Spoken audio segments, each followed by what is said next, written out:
struggling to come to grips with reality. Confusion and chaos have become part of me.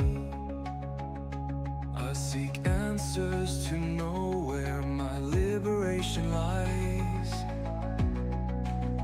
Only in peace and calmness does that clarity arise. Transmissions of wisdom bring me insights of reason. Let my mind expand to the higher states. My mortality is no longer at stake.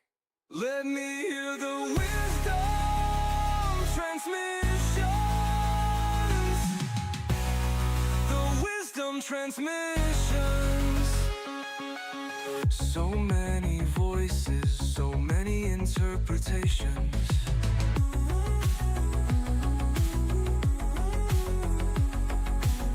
No answers given, only outer temptations.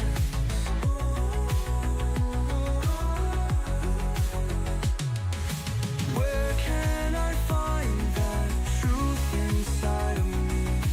Realization of what I am is all I'm wanting to see. Transmissions of wisdom bring me insights of reason. Let my mind expand to the higher states. My mortality is no longer at stake. Let me hear the wisdom transmissions. The wisdom transmissions. No more redirection, ending the contemplation. Forget fighting reflection. Outer world's a projection. Internal is the cause, external's an effect, put it on pause. I'm silencing the noise, centering, entering void. Truth is beautifully subtle, the voice without a voice. Heart and mind shall settle, making decisions now, escaping illusions of choice. Transmissions of wisdom bring me insights of reason. Let my mind expand to the higher states. My mortality is no longer at stake. Let me hear the wisdom transmission. The wisdom transmissions.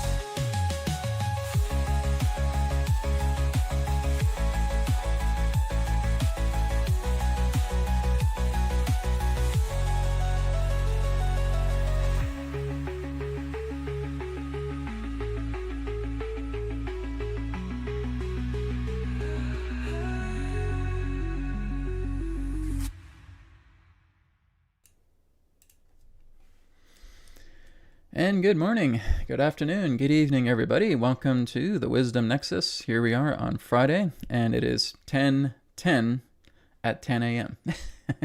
That's great. I love that synchronicity. So again, we're going to have a really interesting episode today, as we're going to be looking at the fight of the factions. We're starting to see this now. We're starting to see that the idea of these factions are now starting to basically tear into one another. So we're going to be exploring that with a little bit more detail today, as I'm going to be doing a Tarot Zodiac Spread on it. And then, of course, we're going to get into some questions that you guys may have. So again, personal readings can happen through donation. So if you do have a personal reading that you want to do, just a single question, you can utilize that through YouTube, through the Super Chat. You can do a personal reading donation. And of course, we'll be taking some general topics at the same time as well. So I don't need to go into announcements because the announcements are now integrated directly into the intro. So we can skip announcements today and we can get right into the crux. So it's going to be awesome. First of all, let me just remember to close my curtain, which I forgot to do.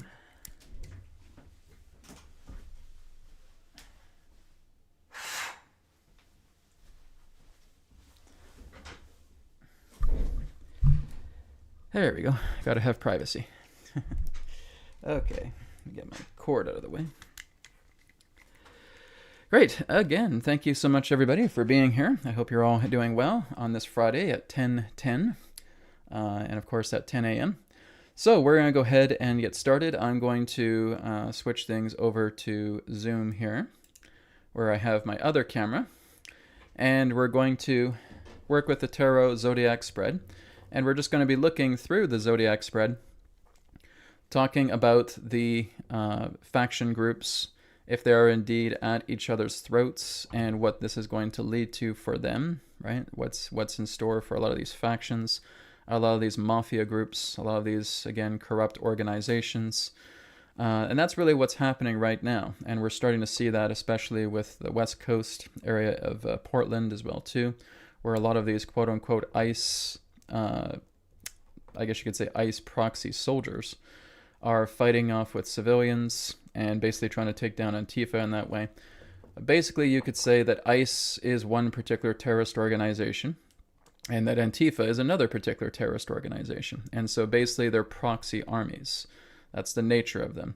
And that they're really just fighting each other. It's all fighting each other for supremacy, right? So that's one particular example. ICE is a terrorist organization. It's not legit. It's basically a proxy army. And same thing goes with Antifa. They're, again, another proxy army. So it's a proxy army fighting against another proxy army, and they'll fight with people that get in the way at the same time. So again, it's a dog-eat-dog situation. And I've talked about this for years as well, too, and we're now seeing it much more in the limelight. So we're going to go ahead and look into that now as I pull the tarot, and we're going to ask that question. What can be said about the times ahead regarding these faction groups fighting one another and what it is going to lead to, with all of these faction and mafia groups fighting each other, dog-eat-dog mentality, and what's going to be left with them, what's going to be left of them once they're finished. So let's take a look.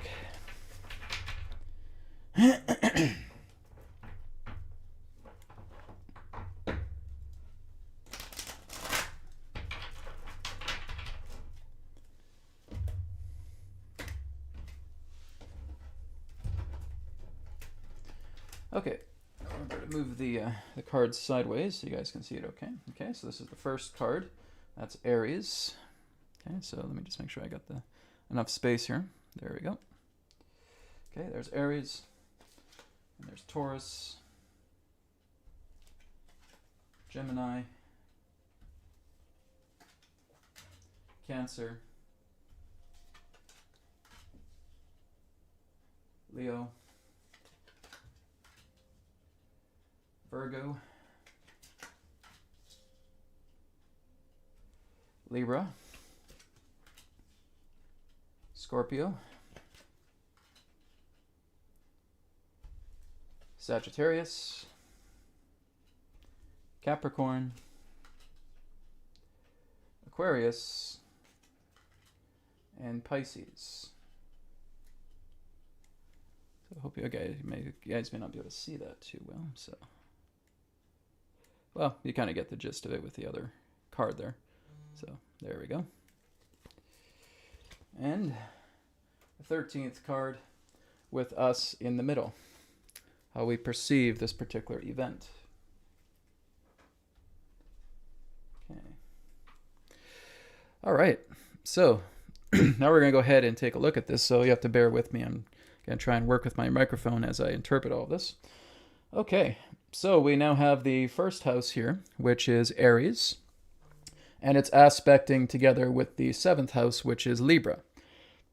So when it comes to these particular factions, because this is exactly what's happening, it's like we've just kicked a hornet's nest, and the hornets are just scrambling around. They no longer have their nest. They're no longer functioning as a group mentality. They are now at each other's throats. So you're basically going to be seeing a lot of these cult members and mafia members scrambling like crazy. So again, the first house representing the idea that fire, that the amount of change, new actions have been coming together, new transformations, new beginnings are starting, and this is leading into the dismantling and disintegration of a lot of these factions that have been on top of the world for a very long time. So you could basically say it's the end of the globalists because they're now going to start fighting each other. And this is again what the seventh house of Libra is basically saying, is that we have the Three of Swords there. So heartbreak, we're going to see division, we're going to see separation, we're going to see these factions fighting off with each other, and they're basically just going to do it in plain sight, right? You're going to see all these particular types of mafia groups and gangs and organizations and factions, and KM, for example, is just breaking off, it's splintering off, and all these other particular, I guess you could say, I don't know what the word, the corruptors, the opposers, are basically trying to fight one another off. Others are throwing each other under the bus, while they are also being thrown under the bus by higher ups.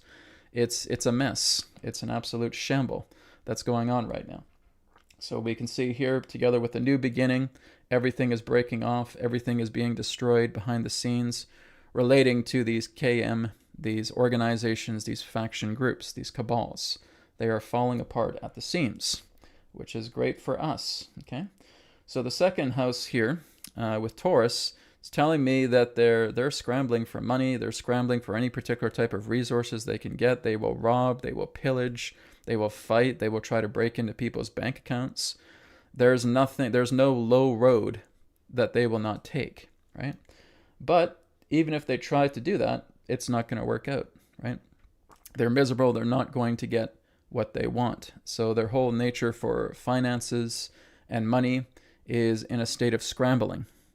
They don't have that many options. And so this is again why they try to throw other people on the bus who may have some resources, and then they try to take it, and then they have to battle other people that want their resources. It's despicable. It's just, again, it's like seeing a pit and you're seeing these rabid dogs just fighting one another, right? It's the most despicable thing ever. But that's what's happening. They're just clamoring over. It's like looking at someone with all this money in their briefcase, and you got like 20 guys that are now tackling him and trying to pry open his briefcase with all the money inside. And this guy's trying to pull out a weapon, and the other guy's trying to pull out a weapon. And other people are trying to separate them, and then they're getting clonked in the head if they try to separate them. It's madness. It's complete and total madness. It's the greed being shown here, relating to these despicable factions. So the second house, which is Taurus, is aspecting with Scorpio. And Scorpio, of course, we see here, is the Five of Wands. So again, a battle, a fight, a skirmish, getting into the pit, right? Just, it's like they're rolling in the mud like pigs, trying to fight over the slop, right? That's probably a very good analogy of that.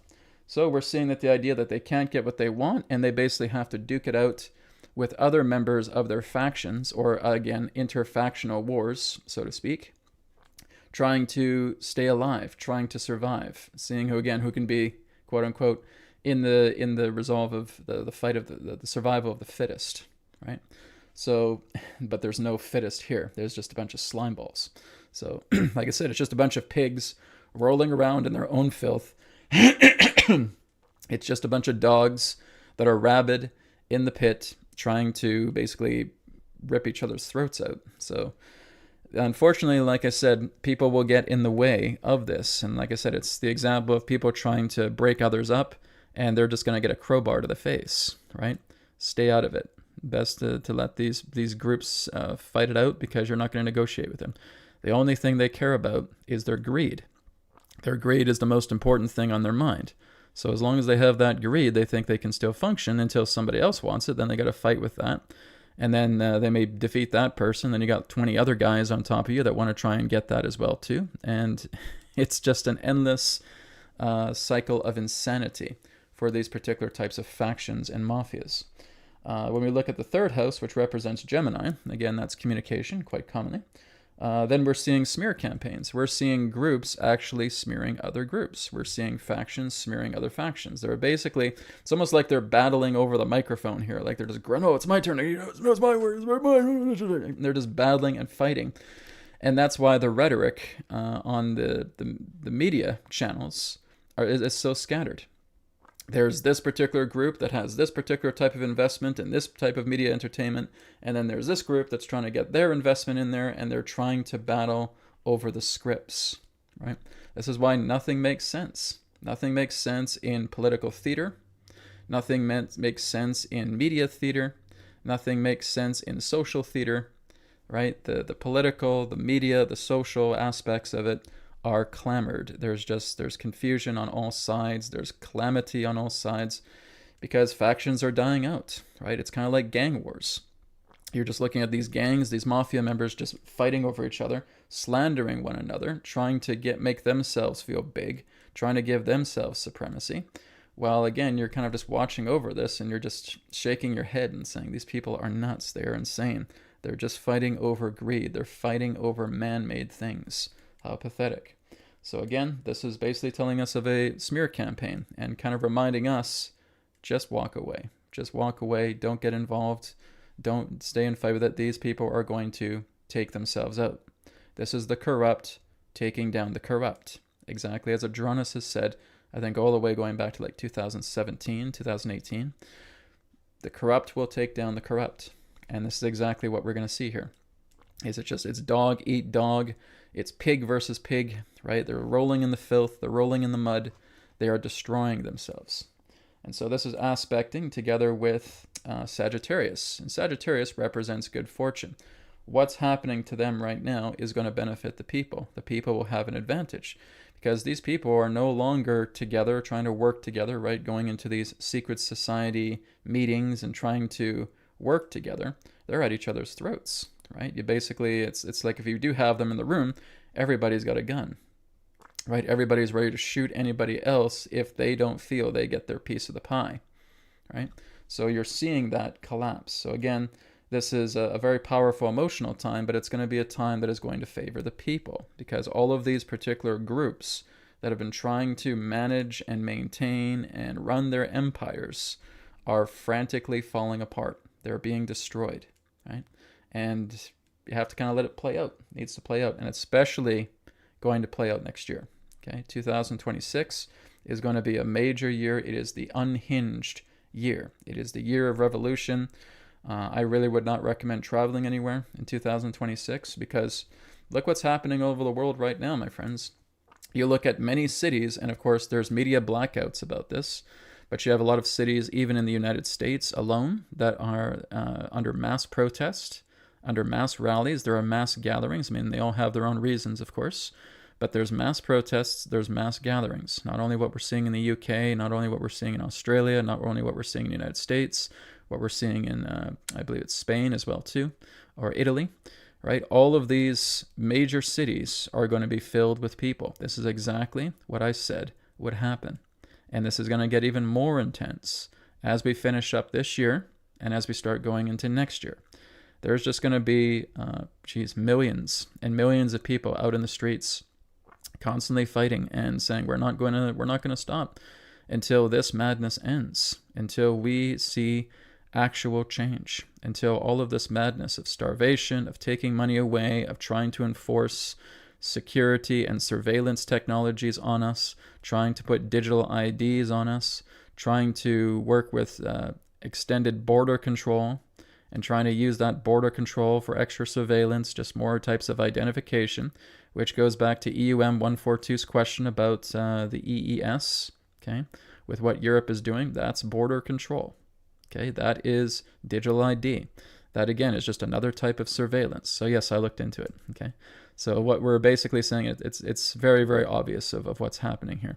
And EUM or Eugene, again, thank you for sharing that.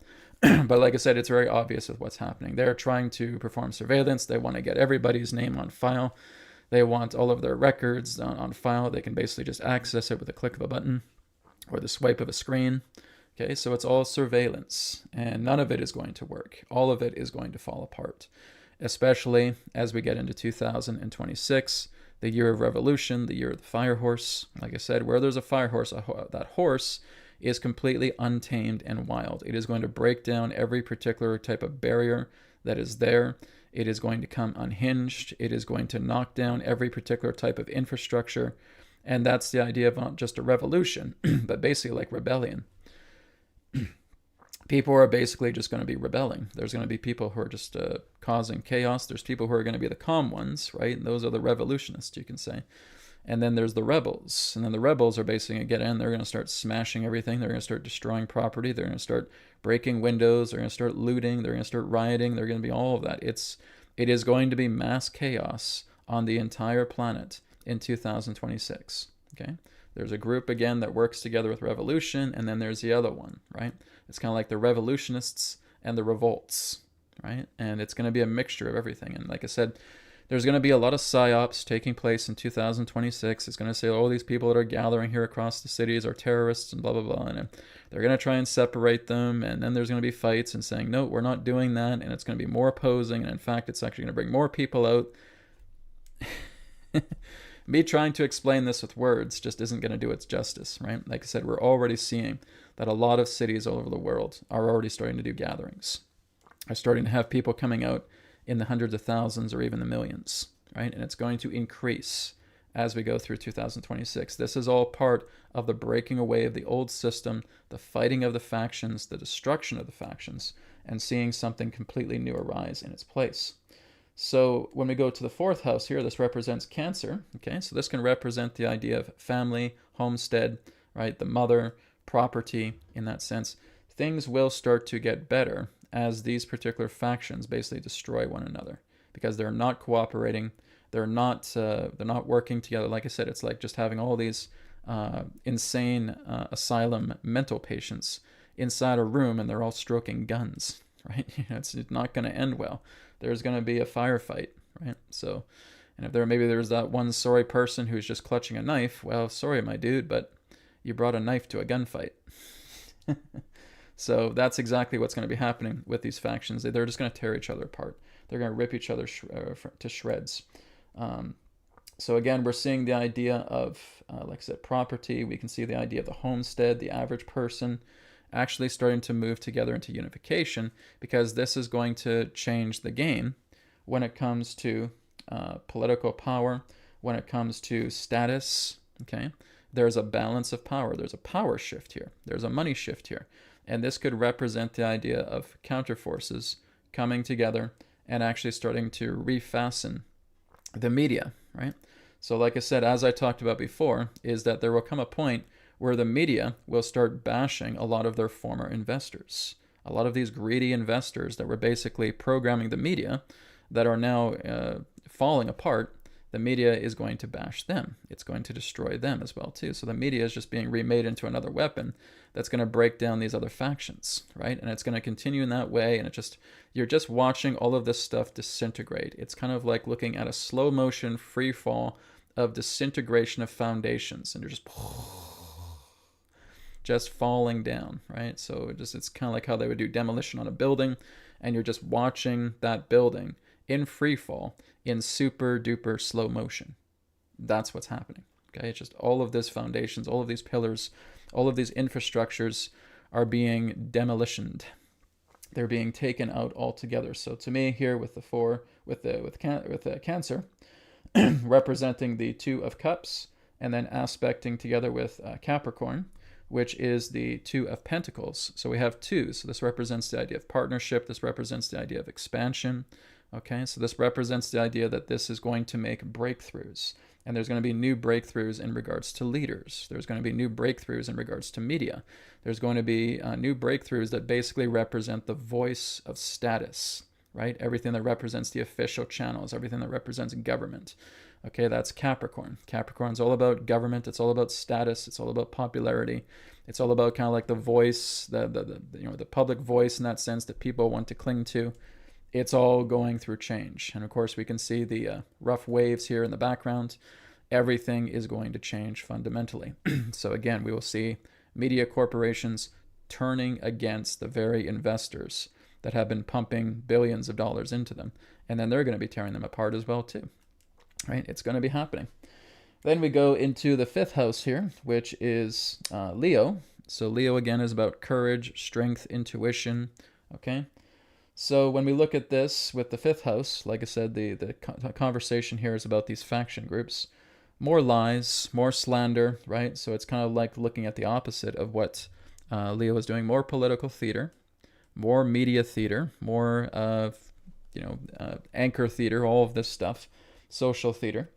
is coming together and trying to convince people, oh, everything's under control, everything's fine, you don't need to worry about it. And of course, they will never show the cameras taking a picture, taking live video feed of the groups that are gathering by the tens of thousands, hundreds of thousands, and millions across cities all over the world.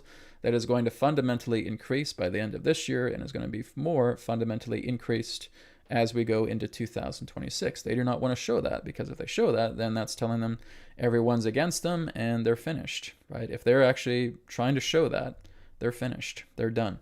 Because now you're seeing millions of people in the streets protesting against everything that they represent. They're not going anywhere. They're not going to succeed. That is a suicide for them. So they're going to start spinning things. They're going to start spinning stories. They're going to start telling falsehoods. They're going to start bringing in illusions. Again, more false flags are going to be happening as well too. So like I said, they're trying to put a lid on everything that they're doing. They're trying to put a lid on the people. They're even trying to put a lid on the inter-faction fighting at the same. It's madness. This is nuts. This is complete nuts. This is complete insanity. And all it is, my friend, is theaters. This is just the theaters of political media, network, social theater. It's ridiculous. It's despicable. It's disgusting. None of it makes any sense. This is what I mean. It's like one politician one day will say something completely in opposition to something. The next day, oh yeah, it's actually a very good idea. Because he's reading off scripts, right? One particular faction wants this, and so the politician will say that. That faction gets taken out. Next day, oh no, that was actually a really good idea. Like, these people are not even real. They're not real people. They are actors. They might as well be stage actors, right? Here's your script, but this is like complete and total opposite of what I said the other day. Yeah, because that faction's gone now. So I'll go ahead and read the script now. Like, this is going to make me look like a hypocrite. Well, you are a hypocrite. You're a stage actor. Get your ass out there. Right? So there you go. It's nothing but scripts. It's nothing but, again, them just basically eating their own words, right? Just basically shoving the scripts down their throats and getting them to regurgitate it, right, word by word. And it's insane. This is not reality at all. This is how you see the fakery of everything. The staged act, the theater plays of all of this. And it's like I've said for years, my friends, none of this shit is real. This is all garbage. And what is real is people standing up. What is real is what the people want. What is real is the people coming together. What is real is the unification of others, right? These yahoos here, these bunch of psychopaths, are not real. They're a bunch of fakers. They're rolling in the mud like pigs, trying to grab their slop, trying to grab their greed, being so obsessed with the very thing that mankind has created, money, over the other very systems that mankind has created, infrastructure, corporations, etc. And they think that that's power. They're pathetic, right? They're truly pathetic. So again, that's really what's happening here with the fifth house of Leo. And of course, that is aspecting with Aquarius. Okay, so Aquarius, what does that represent here? So Aquarius can represent gains. Okay, Aquarius can represent truth finding. Okay, factual information, diving deep. Okay, and so we're seeing here the Nine of Wands. Okay, so we're seeing the idea that people are kind of on the defensive, right? Because now everything relating to these false systems are going to start buckling even more. And now they're basically boarding up their windows and they say, oh my God, I hope everything's good. And they're going to hold on to their money. And they think their money is going to save them and all that stuff. And it's nonsense. What is going to help people is people working together.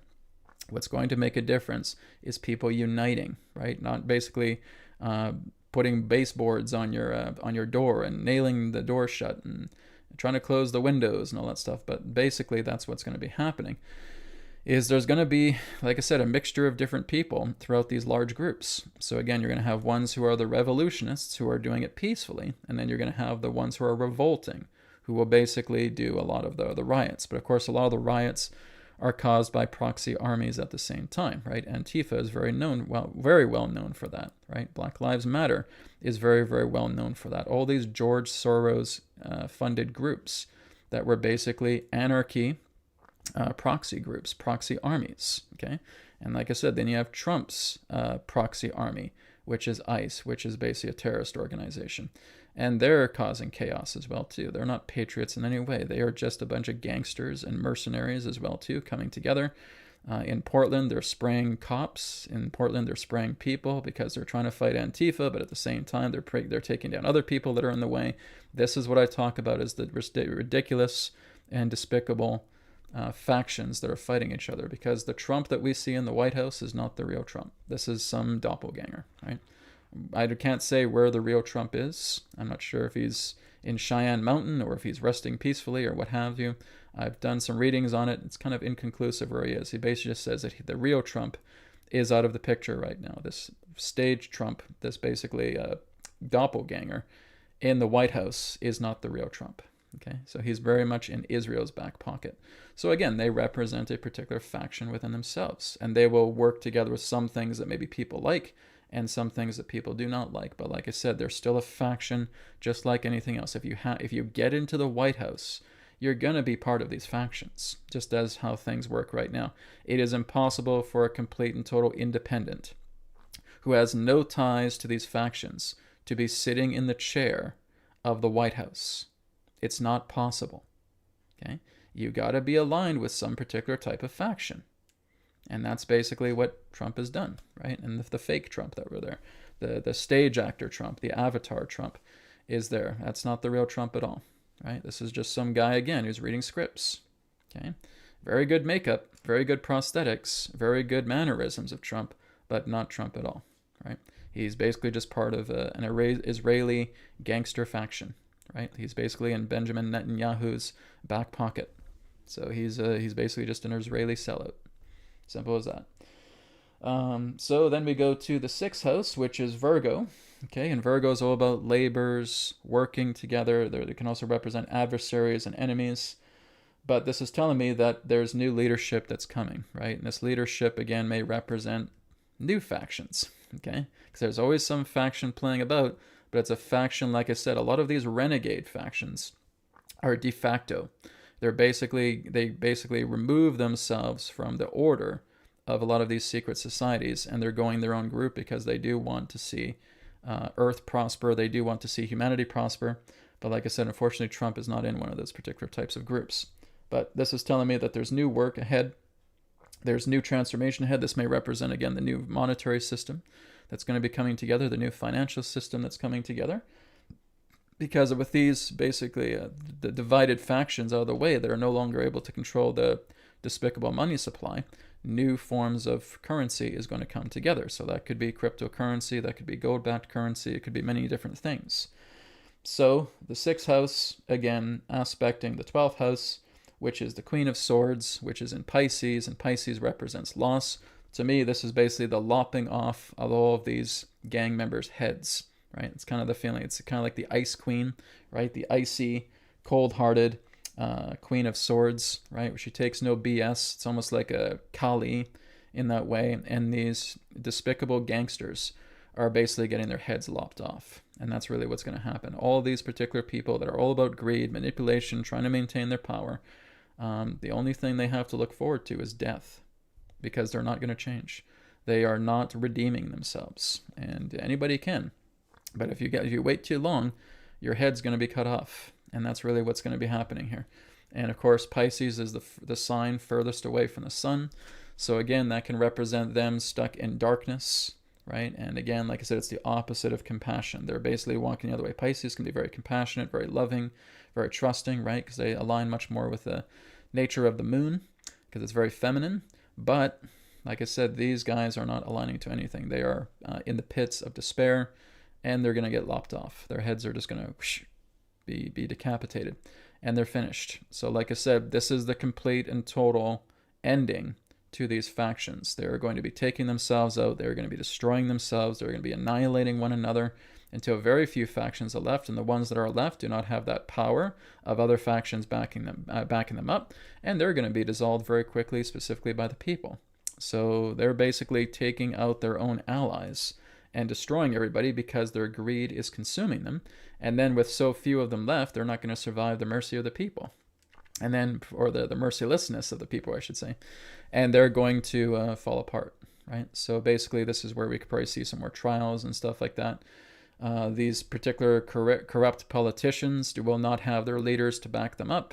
And as they have no leaders to back them up, we could basically see them going to jail. We could see them all that. So basically, the whole key is let them fight it out, unite together, let your voice be heard, and bring about great change. That's what's happening. And that's what's representing the 13th card here is victory, right? Victory for the people. The people are standing up. Okay, so we have the Six of Wands here, which represents Leo and Jupiter. Okay, so Leo, like I said, strength, pride, compassion. Jupiter representing expansion, right? Also that state of love as well too. So this is where the people will prevail. The people are going to go through this. The people are going to be the victors. Certainly not these greedy oligarchs who are spending so much time fighting and trying to destroy each other in a pit of mud and filth and slime, right? So there you go. It is the fight of the factions. They are completely destroying one another. All they care about is what's in the briefcase, that big, gigantic suitcase of power. That's all they care about. They want that money. They want the very things that mankind invented. It's pathetic. And like I said, they're going to be spending many lifetimes having to look over themselves and finding out exactly who they are, because all they have done now is played a role on this planet for humanity to overcome. And so in a way, that's kind of their good deed, but they have done it through absolute greediness and selfishness, service to self mentality, and that's not going to lead anybody anywhere, right? It's going to lead to self-destruction, and that's what's in store for them. All right, so there you have it, everybody. There is the Tarot Spread, Zodiac Spread for the fight of the faction. Hope that brought some insight to people with understanding what's going on. Of course, there's so much going on in the world, and we can't possibly take it over and understand it with one simple broadcast. There's a lot of things. Like I said, I've been doing this for years and looking into all of these things combined to find out exactly what's going on, and it just keeps going deeper and deeper and deeper. And then there's another rabbit hole, and then there's another rabbit hole. It's like you're in a field with thousands of rabbit holes that just look like bottomless pits, and you try to figure out what's going on, and you can't. You can't do that intellectually. But when you bring yourself up to the higher picture, you truly understand, right? You kind of look at the Swiss cheese veil, and you're seeing how everything on the planet is changing. Everything is fundamentally going through a powerful shift, and that powerful shift is charging up the entire planet. As the planet is being completely and totally charged up, the parasites that have tried to feed off this world altogether are losing their power. They're losing. The immune system of the planet is kicking in, and they are scrambling. And they're scrambling, and they don't know how to think properly. They don't know how to create. They basically just regurgitate a bunch of nonsense from a veil because they're not even initiates themselves. They're uninitiated grunts. And these uninitiated grunts are just scrambling and fighting and trying to get some particular type of order together. But all they're doing is through their order, they're creating more chaos, and they're just burying themselves into a pit. Right? So when all those dogs are fighting in the pit, one dog may survive, but then there's that one last injured dog that bites that dog in the throat, and then that dog dies in the pit as well too. So basically, in a pit of 100 dogs, all 100 dogs are dead. Because that's what's going to happen to them, right? They're going to be completely taken out, right? This is, it's unfortunate that things have to happen this way, but like I said, this is what greed does to people. This is what corruption does. They think that if they can rip people off, they can manipulate people, they can fight them, they can try to say anything to try and win them over, that this is going to bring them prosperity. It's nothing but misfortune. It is nothing but that which leads to death. And that's where they've taken themselves. They've had many opportunities to stop this, to reconcile, and some of them have, but a majority of them will not. And they're basically going to go into a pit, and every single one of them will fall. And that's the fight of the factions. So there you go. Okay, everybody. So that's the topic I wanted to share today. And now we're going to go ahead and get started with questions. So we'll go ahead and get to the donation-based questions first, and then we'll get to the questions that are posted here as well. So let me just see how everybody's doing. Everybody doing good today? Everything working fine? Okay, microphone's good. Nobody's complaining about that. Okay, hopefully that's good. Next week, we are going to do an expose on the Mandela effect. Okay, the Mandela effect is going to be on the Earth Intelligence Report next Wednesday. So I'm going to be doing a whole expose on the Mandela effect for the Earth Intelligence Report live stream next Wednesday. It's not to say we can't talk about it today, but I'm going to do a lot more information on that next Wednesday here on the Earth Intelligence Report live stream, and we'll be diving deep into the Mandela effect. Okay, so I know that's something quite a few people want me to talk about, so I will be doing that next week. Okay, so EUM142, hi Brad, please see a question below. They say if you want to manifest financial abundance, then one of the ways to go about it is to abide by what you give to others. You give to yourself, whether it's tipping, charity, donation, homelessness, etc. Does this saying have any merit to it? So we'll get to that in a minute. I wanted to get to your other question, EUM142, where you were talking about Europe's new entry-exit system with mandatory biometrics and facial recognition. So yes, this is a surveillance system. Yes, this is an agenda. Yes, this is just everything that they're trying to do pertaining to, like I said, getting everybody's information on file. And through a simple swipe of the screen, you have everybody's information. You have everybody's secrets. And then you can basically hack into their bank accounts. And then you can get all this stuff from them. That's all they need. They don't even really need your bank account information. They basically just have you on video. They have you on photo. They get your basic information. They get your biometrics. They get all that stuff. Cool. Now I know exactly where this guy's bank account is. Now I know exactly how much money he's got in his bank account or her bank account. And if need be, I can basically pillage them whenever we need to. And they have that capability, right? But they need to get your information, your basic information. So this is a laundering scheme. This is a robbery scheme. This is thievery. This is private, not just privacy invasion. Privacy invasion is on the surface here. What they can do when they got all your stuff on file is like they can easily hack into your bank account. They can easily freeze your assets. They can easily take your money away, right? So this is the whole idea of like, it's kind of like back in the day when we had the COVID and Canada had the ArriveCan app and they had nothing but security vulnerabilities, and that was a terrible program. And people were, again, making their voices loud and clear. You take that stupid thing down. You abolish it. And they basically had to. They were getting lawsuits.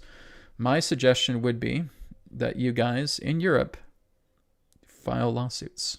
You file lawsuits onto the entry-exit system. You basically file so many piles of lawsuits that they can't keep up, and they will have to abolish it, okay? Because that is an invasion of your freedom. That is an invasion of your privacy. That is violation of surveillance.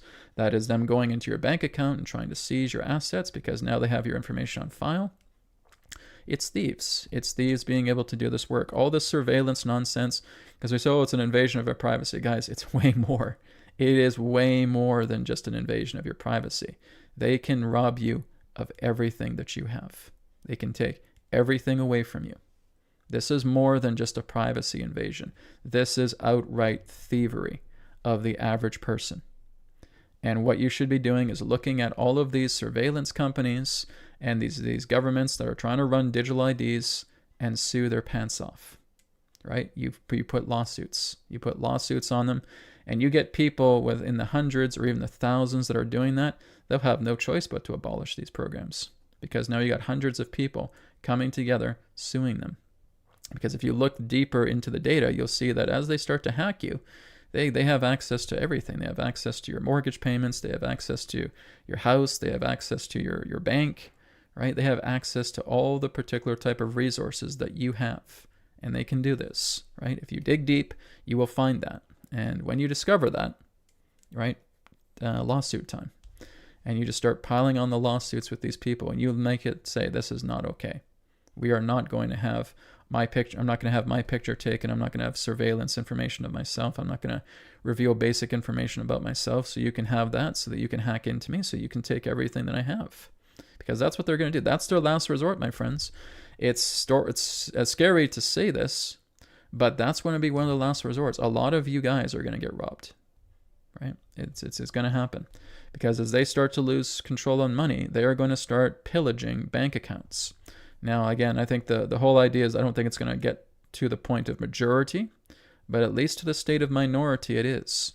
And they will get in and they will try to hack people's bank accounts. They will take millions and millions of dollars out of people's banks just so that they can thrive. And there'll be no explanation given to your bank. Nothing, right? Oh, maybe it's a breach. Maybe it's a security issue, blah, blah, blah, right? And they'll just take it out on the bank's security issue in that sense, but you'll never see that money again. This is why you need to safeguard your funds. This is why you may need to start preparing for some lawsuits. Okay? Take advantage of it now while it's here. Because this is exactly what happened in the Freedom Convoy. When Canada was doing the Freedom Convoy during COVID, and you had brave men and women there standing their ground, holding the line, and their assets were seized, right? Everything about them was seized. Their bank accounts were frozen. You could basically see a lot of money that was going towards GoFundMe was seized, right? This is what they do. They just basically get the basic information of these people, and they rob them dry. They pillage them, okay? This is not about privacy. This is about thievery. And that's the true nature behind the entire surveillance agenda. We find everything about you, and now we control everything about you. We have all of your resources through the click of a button. So like I said, that's something that you guys have to really look into. Dive deep. Don't just take my word for this. Research it. And when you see this, you might want to talk to a lawyer. Okay? And just say, okay, Government of Canada, Government of the United States, wherever it is, in Europe, I'm suing you because I'm not going to stand for that. That is against my rights. That is against any particular privileges of any person. You're not getting away with that. You're going to get sued like crazy. And then they'll stop. When people stand up. That's what it takes, right?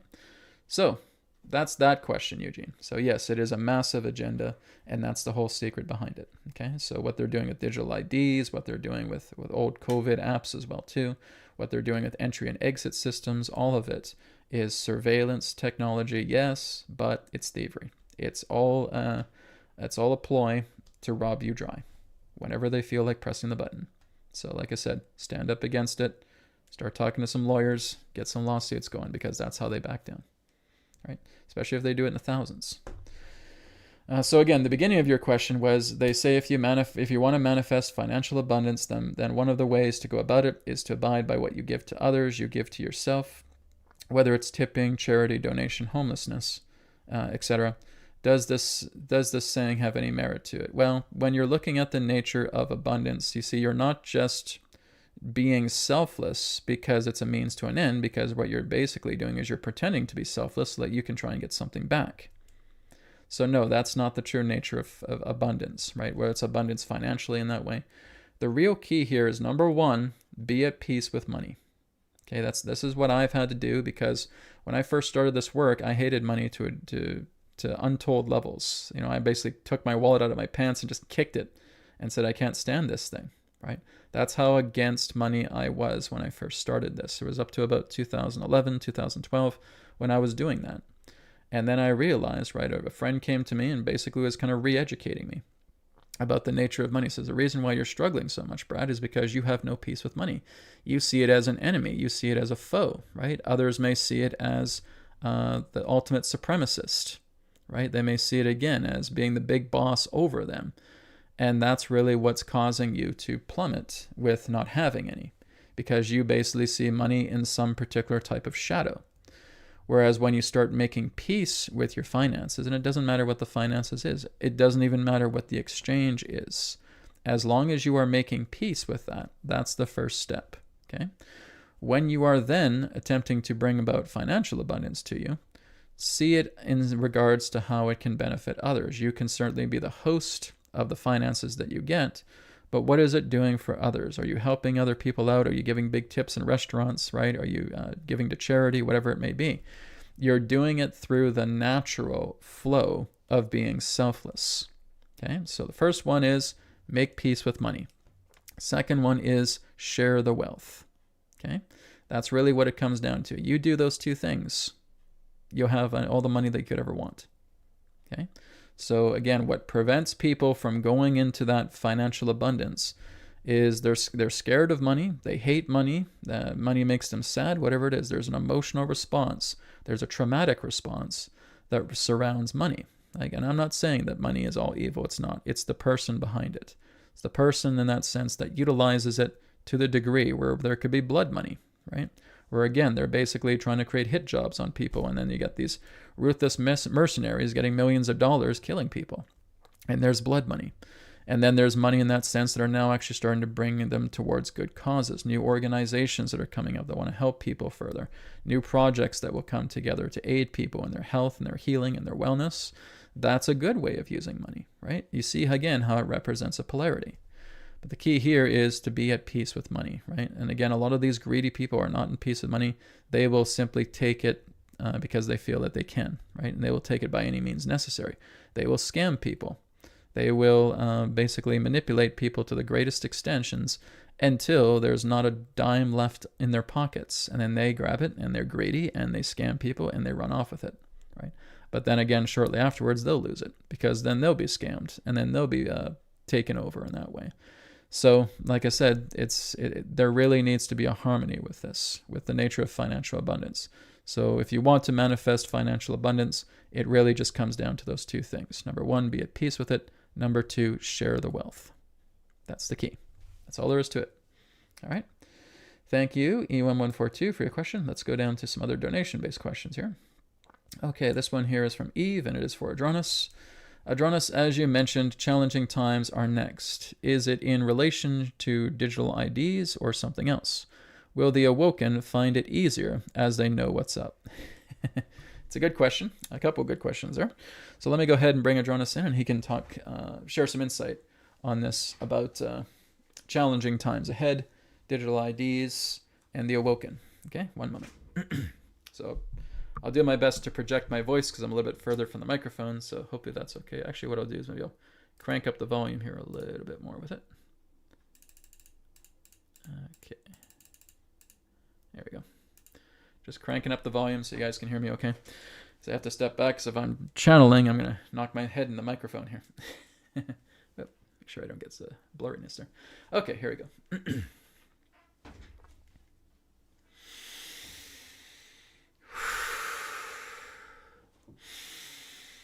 Terra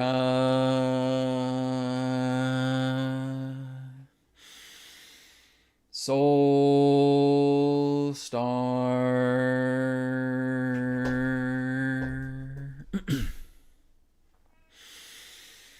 Sirius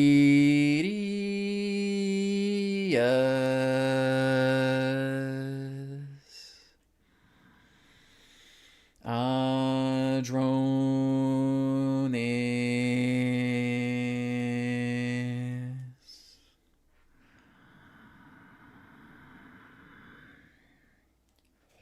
We are here at this time. We bid you greetings and thank you very much for the opportunity of this interaction today. I am Adronis of Sirius, sending love, appreciation, and gratitude to all who are tuning in to this broadcast through your internet collective consciousness. We want to thank you very much, Eve, for your question about the challenging times ahead, and that you have mentioned to us, that Adronis, that you have said that it will indeed be challenging times ahead for many of you.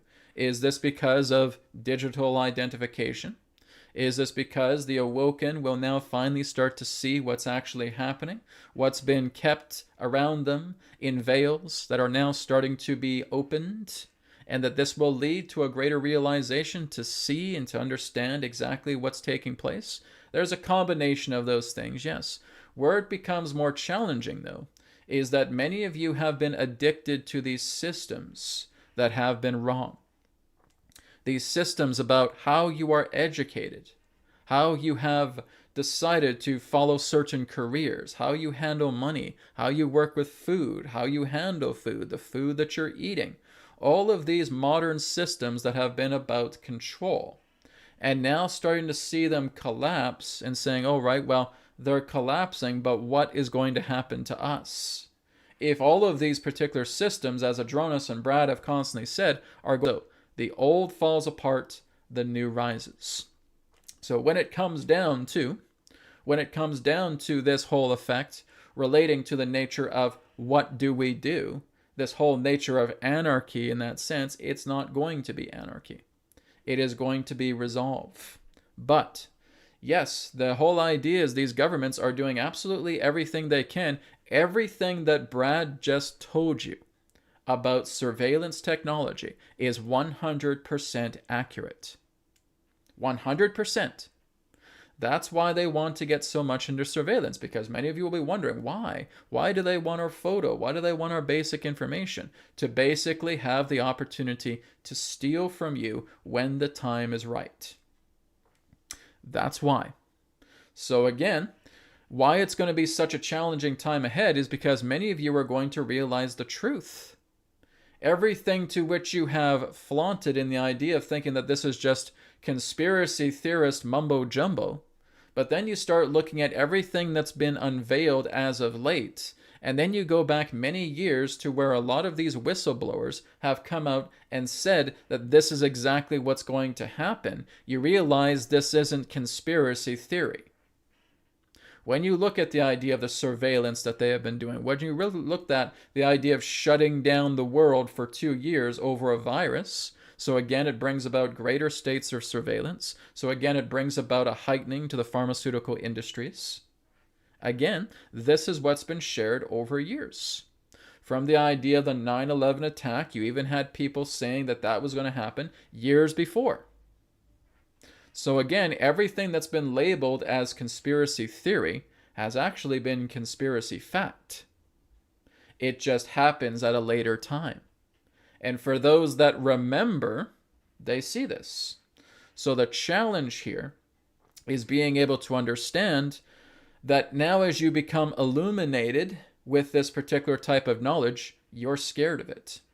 You're scared of this knowledge, and you think it's all going to lead into a complete and total shamble of the human race. You think the human race is going to be completely destroyed because of the challenging times ahead. But it's not going to be completely destroyed. It's going to lift itself up. We will tell you that the human race's direction is upward, even though you've hit rock bottom. You're at the bottom of the pile. Yes, we understand that. You've hit the bedrock. Yes, we understand that. And you're supposed to. Because that's the only way you're actually going to lift your head up and look at the big mountain that's ahead of you. But you see that there's a pathway up the mountain. But you got to get your feet moving. You got to stand up. You got to dust yourself off. You got to walk that particular path. So yes, digital IDs are a part of it, and looking at much of the surveillance technologies about it is a part of it, and government shutdowns and looking together in government politics and procedures and new laws and bills and all that, and inflation, etc., etc. All of this are the signs of desperate criminals. And the criminals will fall a lot harder the more that you unite a lot stronger. We will repeat that. The criminals that have created a lot of these laws on your planet will fall a lot harder when many of you unite a lot stronger. That's what's going to make the difference. This is all part of the testament of you working together in unification. Through tragedy comes unity. That's the key, you see? So, really what it comes down to is that you're afraid of the challenges because you realize with your eyes wide open, there's a lot more responsibility that comes through the realization of what you have seen taking place behind the scenes that is now starting to come ahead in front of the scenes. And the way to work it through is to unite together. It is unification. It is not about a lone wolf. It is not about the select few. It is about everyone coming together and uniting and bringing forward a new earth. Because as Brad and us have also said, that the more of you actually start to look into the power of your thought action, you're bringing about a new world. This is why it's a very good idea to be part of mass meditations. This is why it's a very, very powerful idea to be part of mass intention groups. Not just through peace, not just meditating on peace, because it's not about peace right now on a collective level. It's about the idea of letting the veils fall and letting a new world open up. So it's the idea of resolution. It's the idea of expansion. Do not concern so much about world peace. Look into the idea of expansion. Look into the idea of new opportunity. Look into the idea of brotherly and sisterly love and compassion.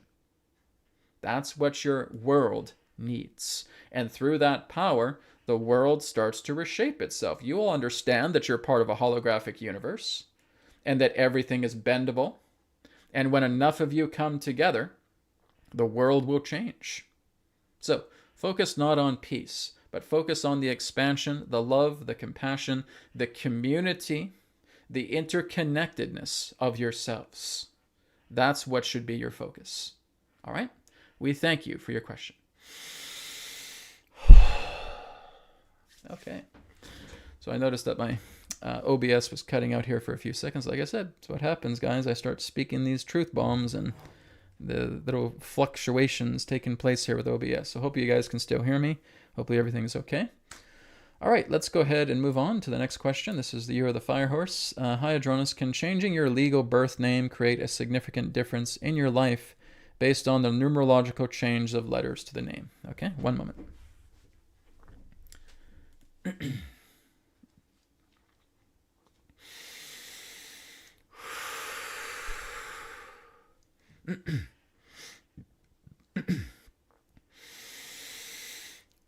We thank you very much, Year of the Fire Horse, for your question about the idea of changing your legal name. Now, can it make a difference? To a certain degree, yes.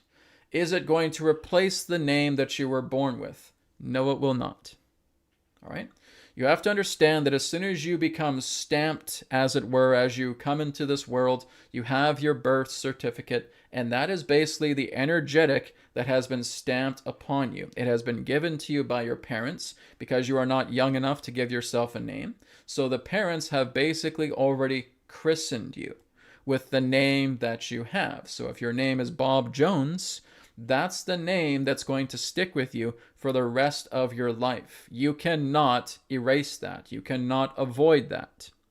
If you decide to go to court and you decide to put a new name down, a new legalized name, let's say you're moving from Bob Jones to Henry Smith. Now you move to Henry Smith. What you've actually done is you've created an overlay.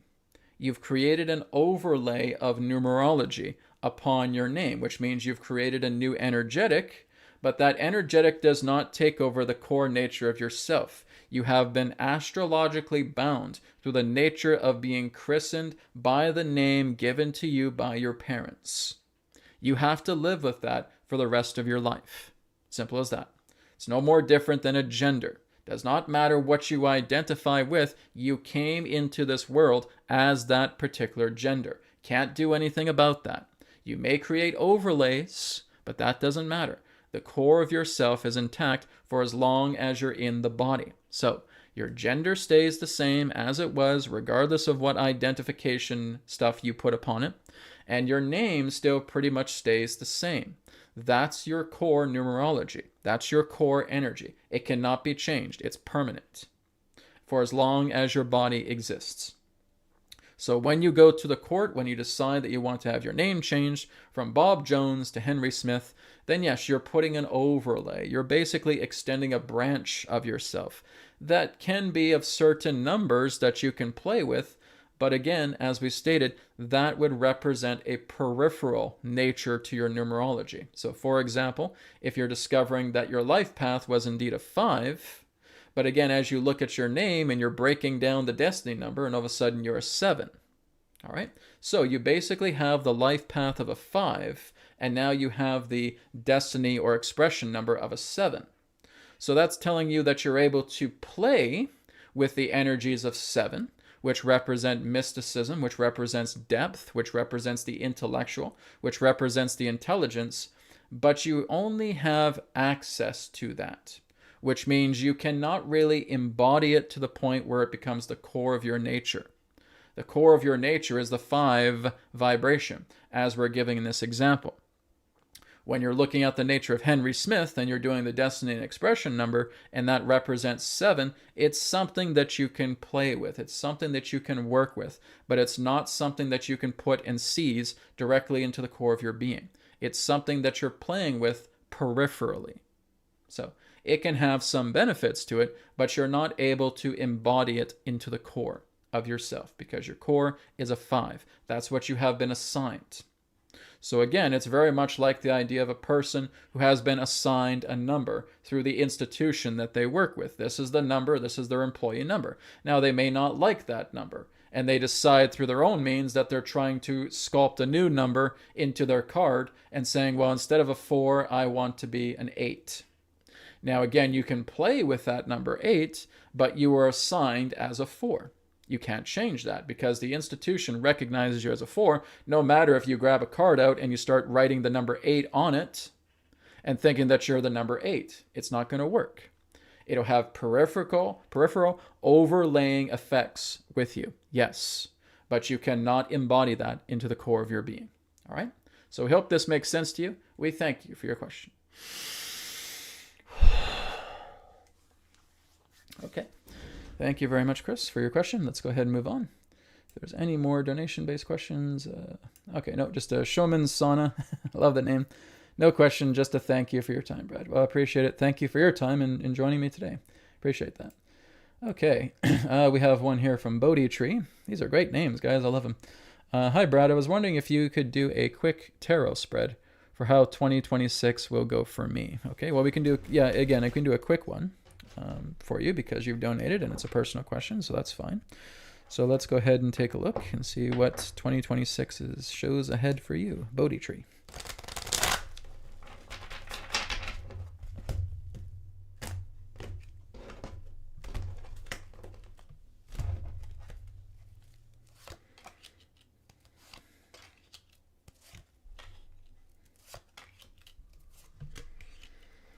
Okay, well, basically it's telling me that 2026 is where you're going to be going into deeper knowledge, okay? But it also feels like kind of a time to lay low for 2026, okay? So when you have the High Priestess there, it's basically telling you of a time for introspection. It's kind of like being a hermit, right? You need to kind of go in and let things kind of play themselves out.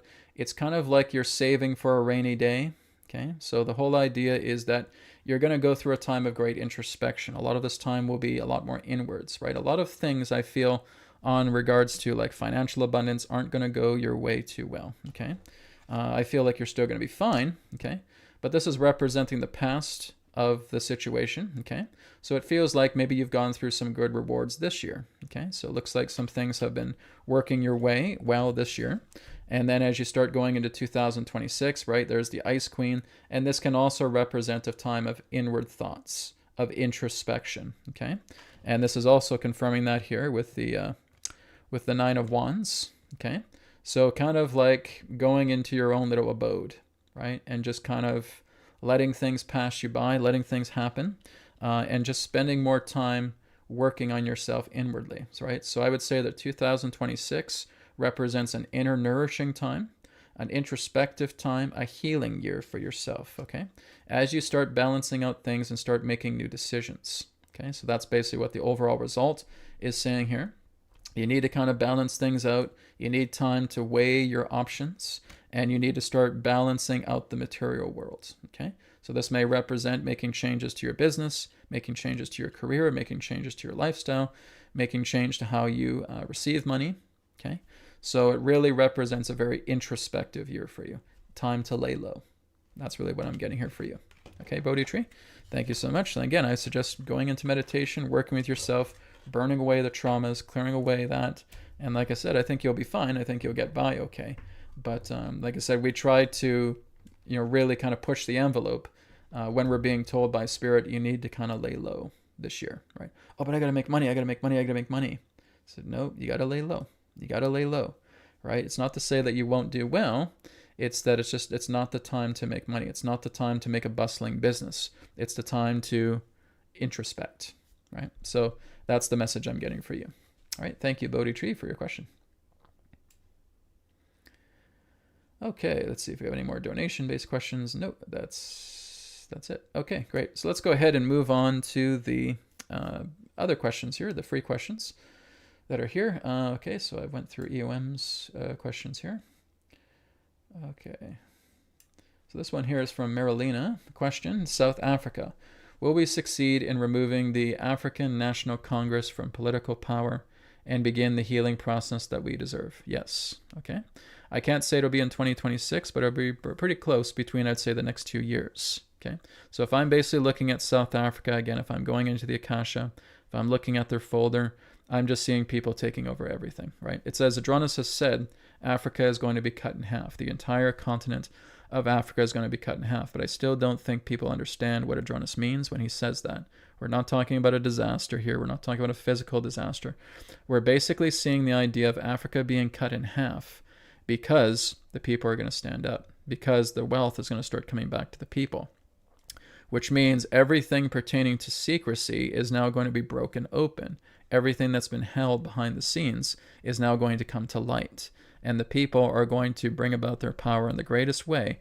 And it is not only going to be the dissolving of Congress, it's going to be the dissolving of a lot of these governmental systems, going out through many of the countries contained within Africa. Africa is going through a complete and total people-powered overhaul. So yes, 2026, very intense. 2027 is kind of more of it's kind of like a cleanup year, right? 2026, there's just a mess everywhere, right? There's doors being ripped off the hinges. Everything is being ripped apart, okay? And basically with all of that, it's kind of like a whirlwind, right? Just like a big tornado that is going through everything, and everything is just going to be in shambles.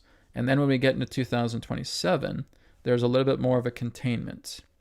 The fruits of actions that have been brought forward through 2026 is going to lead to a cleanup period in 2027. Okay, so I will be doing more information on 2027, but when we're looking at South Africa, I would say that the government in 2026 is literally going to be pulled apart by the people. Okay, so that's what I can say. I can't guarantee that the Congress is going to dissolve in 2026, but they're going to have a big run for their money with the people waking up severely in 2026, right? They're going to be scared for their lives. So I think a lot of things are going to be pulled apart pertaining to the political process in South Africa as we get into 2026. Yes. Okay. So that's the best I can give you right now. But altogether, yes, the Congress itself is going to be pulled apart. I can't guarantee it'll be next year, but it could be in 2027 as well too. But the fruits of that action is taking place. Okay. Thank you, Marilena. Okay, Christine. It was said that dolphins and whales have an agenda here on Earth. Value, if you could elaborate on this aspect, please. Adronis has. He has talked about the nature of the dolphins and the whales, and they're kind of like the peacekeepers of the sea, right? They harmonize the oceans of the planet. That's why you have dolphins with their incredible intelligence. That's why you have the whales with their beautiful song. They are harmonizing the sea, but more than that, they're basically maintaining the synaptic patterns of the earth. They're kind of like the cholesterol in the brain, okay? Now, a lot of people fear cholesterol. Again, I'm not trying to segue this into cholesterol, but cholesterol is actually a builder, not a destroyer, okay? If you actually start looking into it a lot more, cholesterol is actually what helps to build synaptic function. It actually helps to build tissues in the body. Cholesterol is actually a very good thing. It's when there's excess of cholesterol that's taking place that there's problems with the body. But nonetheless, looking at this analogy with the whales and the dolphins, they're being that cholesterol for the brain of the earth. They are working together with synaptic patterns because, again, it's working together with the oceans. It's the living waters that are being nourished by the creatures of the sea, specifically like the dolphins and the whales, that are helping to keep the synaptic patterns intact for the earth. They are, again, powerful guides and powerful builders, keeping the synaptic activity on the earth intact. And with the shortening of their numbers, they make it more difficult. So again, that's why there's had to be some intervention, particularly pertaining to frequencies that are coming through the atmosphere, that will therefore generate back into the oceans based upon frequency bombardment that is helping to accommodate a lot of loss pertaining to dolphins and whales because they're severely needed. They are the balancers that keep the synaptic patterns of the earth alive. Okay? This is what Adronis has said in the past, and there you have it. That's the importance behind it. Okay? All right. So let's go down a bit more.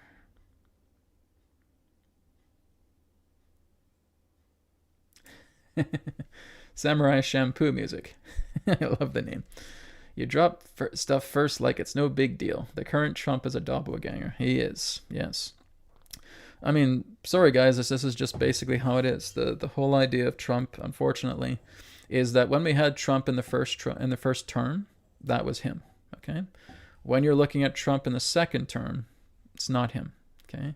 I'm not too sure if he's been killed. I'm not too sure if he's been assassinated. I'm not too sure if he's hiding away somewhere. Again, I can't say if he's still on this planet or not.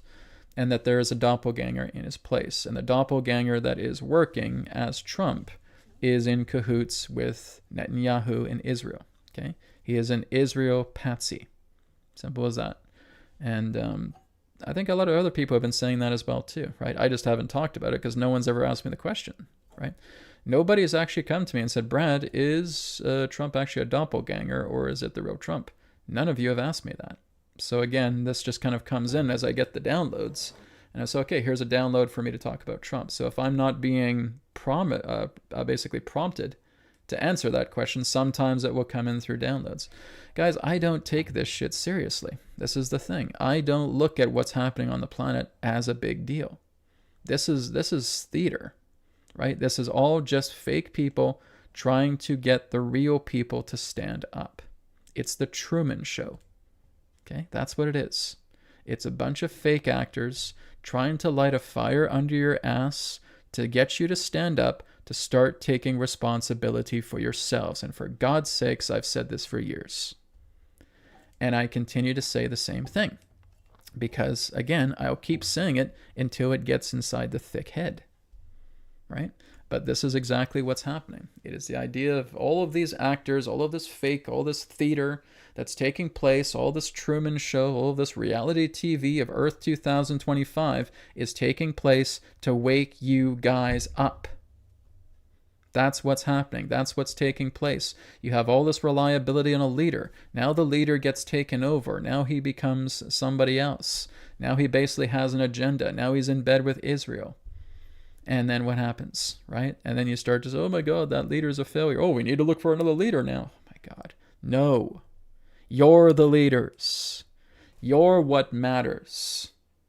Right? So this is why I say all this crap that's happening on media and all this other stuff about these fakes that are coming in and basically trying to make all these promises and that stuff. I mean, people are just so enamored with politicians, and it's sickening, right? These people are not in your favor. These people are not on your side. They follow scripts. They are actors. Doesn't matter if, oh, it's like a good old boy and a good girl there and all that stuff like that. No, man. These are actors. You're what's real. It's the Truman Show, right? And that's the best way I can say it, is that you need to kind of unplug yourself from all this stuff and start working on yourself and seeing exactly what's real and what's not. And that's what you do when you go within, right? And you start looking at this. And this is what I've done for years. I practice what I preach. I walk my talk, right? I go within and I see all the nature of illusions, right? There was the original Trump in 2016, 2020. That was his time, right? That's when he was in office. That was the true Trump. The Trump you see now is not the real Trump at all. He is an avatar, okay? It's not him. So again, you got to figure this out for yourself. You got to find this out for yourself. Just because I say it doesn't mean you need to take my word as gospel. I happen to know that, but you guys got to do your own research and you got to draw your conclusion yourself. Not relying on me, not relying on everybody else. I'm just giving you guys a perspective here, and you have to look into this, right? To me, this is not a big deal, because I've seen so many doppelgangers across the planet that are leaders. Pretty much most of the leaders that are around today are doppelgangers. They're not the real ones. A lot of the real ones have basically been taken out. And all they do is they just start making avatars. They just start making doppelgangers. They start getting the rubber masks. They start getting all the prosthetics all together with somebody. And then they get these actors who are able to basically get their entire vocal cords changed. You can actually use technology to change people's vocal cords so that they can sound exactly like that person. And then that person, being like a method actor, is able to watch a lot of Trump's stuff and get his mannerisms down. It's quite easy, right? There can even be in the idea of deep therapy, or even that sense, deeper levels of technological therapy that can actually convince this person that he's actually Donald Trump. Right? That's what they do. These avatars are not just as simple as like stage actors trying to do method acting, trying to win an Oscar. They can basically go into deep states of regression where they're absolutely convinced that when they wake up, they are Trump. When they wake up, they are Biden. When they wake up, they're Justin Trudeau. Right? They don't see a difference with that. They literally see themselves as this person. It's terrifying, right? But that's what they do. This is not just the idea of, oh, you know, I hired Humphrey Bogart here from the English Academy of Theater, and he's a thespian, and he's coming in and he's putting on the Biden mask, and he's going to be Biden. And no, that's not how it works at all. Okay, in a way, they are actors, but in that sense, they are so into the part that they can't actually separate themselves. They literally believe that they are this person. So when that's what they do with these avatars, they will regress them to the point where they will eat as Trump, they will breathe as Trump, they will live as Trump, they will talk as Trump, they'll take a dump as Trump, right? And they'll live like that. This has to go beyond method acting. This has to go into a complete and total integration of themselves. So they're basically getting all this, when we could say surgery or rubber masks or whatever it may be that they do, and they're putting it on, and that person truly believes that they're Trump. Maybe they even see themselves with their mask off, but they still see Trump. Okay? They start to hallucinate Trump. They start to do all this stuff. Everything becomes Trump to them. This is not just the idea of some simple actor being a thespian and then going in and doing a breathtaking method acting experience and performance as Trump, right? Where now he starts opening up Shakespeare and starts quoting something from Hamlet. Okay? That's not what this is. This is programming. This is deep mental programming to the nth degree that we are seeing here, with complete and total integration, almost like a walk-in experience, where this person just walks into themselves and now they think they're this person. That's how deep this goes, right? Not surprising to me. Nothing they do surprises me anymore. This is why I'm able to nonchalantly tell you this stuff, guys, because I don't care about it. Right? I never have cared about this stuff, but I share it with you guys because you care, and I care about you guys. So that's why I share it. Okay? But I don't care about any of this stuff. This is theater bullshit. And all it is just meant to wake you guys up. That's it. Just as it's woken me up. Right? Okay, let's move on. Yogi Tarzan. How does someone know if they have hybrid children? This is a common question I get, but we'll keep going here. And do I have any? And what makes someone worth having hybrid children? I really don't understand that question. Viable, healthy DNA. Okay, well, that's like asking you, what makes you feel that you're worthy of having children? Right? It kind of becomes silly in a way. It's not about worth or what makes someone worth having a hybrid child. That's like asking you what makes you worthy of having a kid, right? You can't answer that question. That's rhetorical. It becomes kind of silly when you ask a question like that. Not that I'm knocking you or anything like that, but it's kind of silly. When you look at these hybrid children in that sense, they choose their parents, right? Just like, again, on a certain particular level, we do as well too, but karma is kind of in the way. And some of these particular children do have karma connections with their parents on earth. They want to be born of that particular mother. They want to be born of that particular father, right? And it comes together. So there's a big discussion on hybrid children. My goodness, Adronis has spent so many sessions talking about hybrid children. It's big. It's a big topic, right? How does someone know if they have hybrid children? So one of the common ways is that you will often have telepathic contact with them. Okay. It can represent the idea where your forehead actually starts to feel cold, or again, you're getting some particular type of telepathic contact, and maybe you're just about to go to sleep at bed, and all of a sudden you see a child within your mind that doesn't quite fully look human. They, again, have maybe kind of a larger head. They may have larger eyes in that way, but they're smiling at you. Okay. I have a few hybrid children, but it's not so much through these programs, it's through other ones. But if I'm looking at you, Yogi Tarzan, if I'm tuning in to you and saying, would you have hybrid children yourself? It's like, yes, but it's not what you think, right? That's kind of the answer I'm getting. It's yes, but it's not what you think. It's not through a lot of these hybrid programs that are going on, but you do have other children in other realms, right? That can represent sharing of DNA. So, it's a big question because, like I said, one of the questions you asked is very rhetorical. And like I said, it really is no more different than wanting to have a child here on the earth, right? You and your partner want to have a child. And it's not a question of worthiness, okay? Ding, I'm dinging my little bell here. It's not a question of worthiness. It's just the idea of intention, right? Worthiness does not play a part in the universe, my friends, okay? There really is no such thing as worth. Worth is a human concept. When you're looking into the nature of intent is what matters, okay?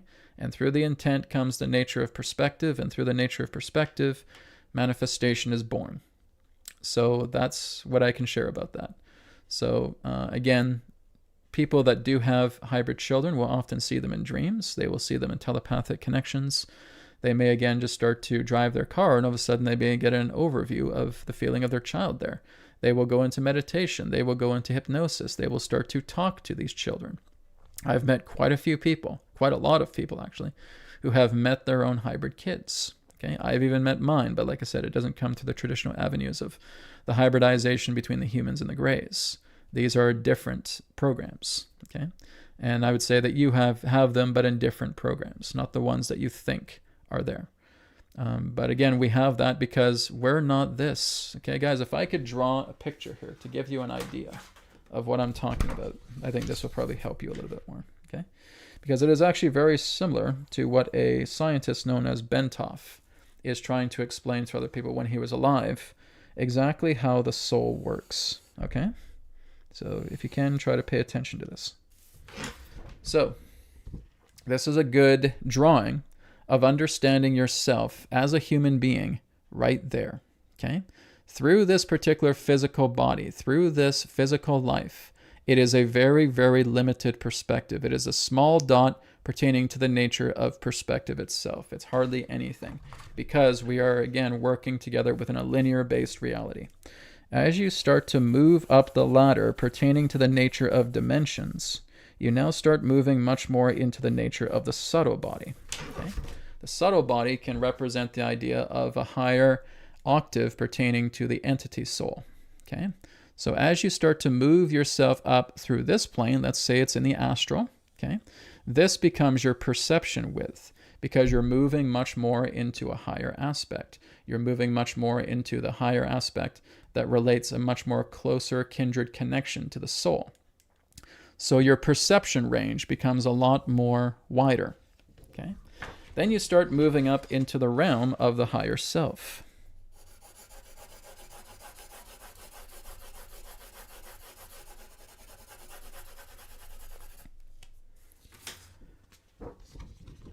As you start moving up into the realm of the higher self, this would represent a drawing of omnipresence, okay? So you no longer are seeing yourself as this individual right here on the planet Earth, believing that you are separate from everyone and everything.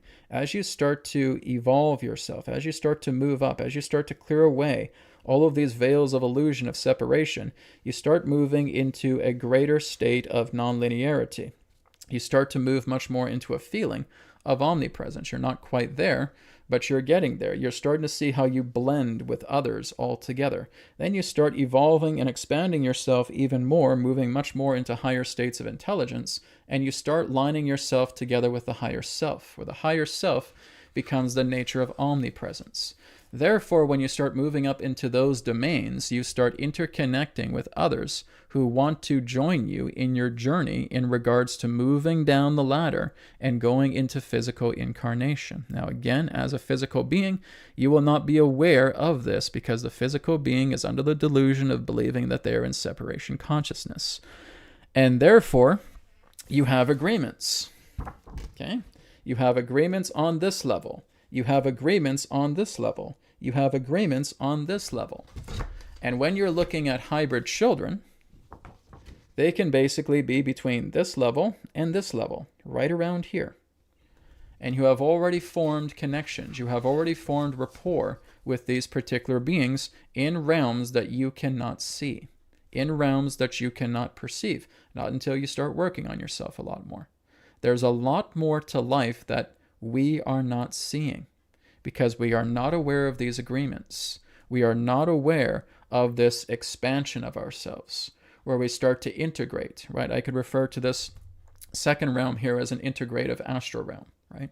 As you work with an integrative astral realm, you start to feel other people as yourself. You still have some embodiment of yourself as a host, but you're now starting to feel the sensations, the feelings, the heart, the core of other people as yourself. And that's what happens when you start breaking through these veils. As you start breaking through these veils, you start interconnecting. You go into interconnected integration. And then as you start moving up into the realm of the higher self is complete and total omnipresence. Everything is connected together with each other. So through those particular realms, moving back down into the physical, you have connections that are forged that you have no clue about at all. And that, for example, is how you get hybrid children. Because you've had connections. You've had connections in other realms. You've had connections in other planes that can represent integrated, interconnected consciousness, where you are already there at the same time that you're here. So this is nothing more than a funnel. Okay? Everything pertaining to life is a funnel, right? So we have the dot, we have that central point there, which represents, in this example, the physical plane. Okay? And then you're moving up through the funnel as you start to let go, as you start to surrender all of these particular inhibitions that you believe yourself to be. And now you see through an expanded viewpoint and say, oh my goodness, I have kids. I have kids in other dimensions. How'd they get there? Right? That's the human question. But the true integrated, advanced, interconnected self doesn't ask that question, because I form relationships in those realms. And they're basically interconnecting to me between the fabrics of other realms to let me know they're there, they're supporting me, they're working with me, they're helping me, they're guiding me. And there you go. There's the answer to your question, right? So when you're going where the hybrid children are, they're in a realm that is not in full of so much confusion as what's happening down here. This is the land of confusion. They're not in that land. They're in a realm of a greater state of clarity, and they're trying to come through you because they want to work with you. They want to work with their mom. They want to work with their dad, right? That's the key behind the nature of those who want to help their parents, okay? And they could be hybrids. It never comes down to worth, right? So again, that's like saying again that a parent is not worthy of having a child. Like, what does that mean, right? Or you're not worthy of having a parent like that. What does that mean?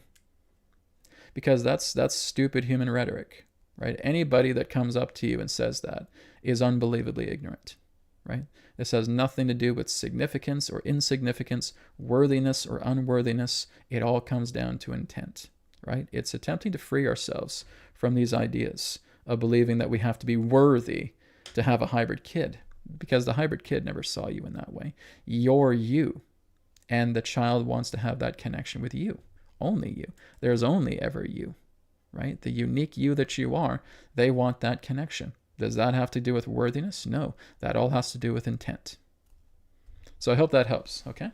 I know it's a big topic. We could be talking about it for hours, but I've had years and years of talking to parents, both just through myself and with Adronis, about hybrid kids. That's another big topic. So there you go. I hope that helps. Thank you, Yogi Tarzan. Okay, let's move on. Okay, this one here is Rose, from Rose. Rose says, how can normal people understand why Trump is a doppelganger? I don't know. I don't have the answer to that question because I've never met a normal person, right? If you're basically referring to the person who is uninformed, I would say get informed, okay? If I try to explain this to a bunch of people, you know, who don't follow this channel, who are very much materialistic, they would have no idea what I'm talking about, okay? And it probably won't be until maybe a few years down the road where they do an expose on this, right? Just like they've done expose on surveillance technology and so forth, right? When you look at the Edward Snowden movement, so to speak, where it gave you a little bit more of a light on that. And there may come a point where, again, people are telling you that, yeah, there's actually technology that will go into deep states of immersion and regression to convincing you that you are this person, right? These are advanced regressive technologies. It's not really difficult, actually, to even do this in a natural way, right? It kind of goes beyond hypnosis, as it is much more about integration, right? But it's really to the point where that person is being bred out of being themselves and integrated into being, for example, a Trump, okay? And like I said, whether they're wearing prosthetics or rubber masks, I can't tell you. I'm not too sure what that stuff is all about. Or maybe they're getting surgery or whatever. Right? But they will come out completely acting like Trump, right? They can actually get their vocal cords reset. They can sound exactly like the person. We've seen this. We have seen this happen. In fact, a lot of people who have faked their own death have done something very similar. They are basically going through deep integration. Sometimes it takes them years before they can actually reintegrate themselves altogether. What would you guys say if I told you that Elvis Presley is still alive and that his name is Bob Joyce? What would you guys say if I told you that Michael Jackson is still alive and he's another character? What would you guys say if I told you that Robin Williams is still alive, but he's another character? Okay? People would think, oh my God, Brad, I'm calling the number to the nut house right now. You're insane. You're crazy.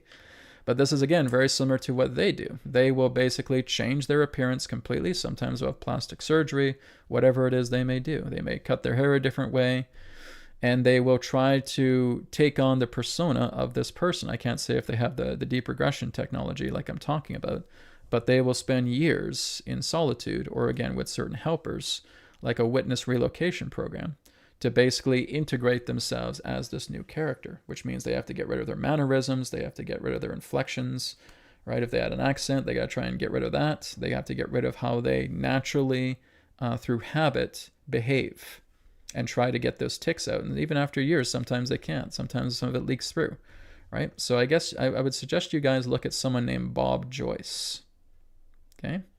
And you can actually find some of his stuff on TikTok and YouTube. And a lot of people will say that he is Elvis Presley in a relocation program, and he has now taken on a new name and a new personality, and he tries to be that new personality, but Elvis keeps leaking through him in that way, right?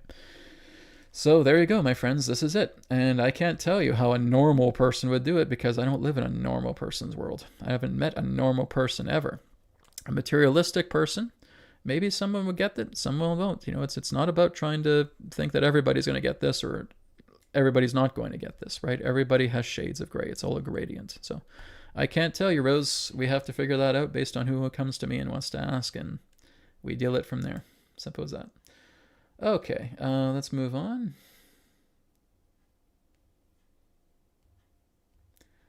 Okay, so here's from NP. Here in Portugal, it's getting worse by the day. The country is being destroyed, and the people keep going like nothing is happening. But again, it will.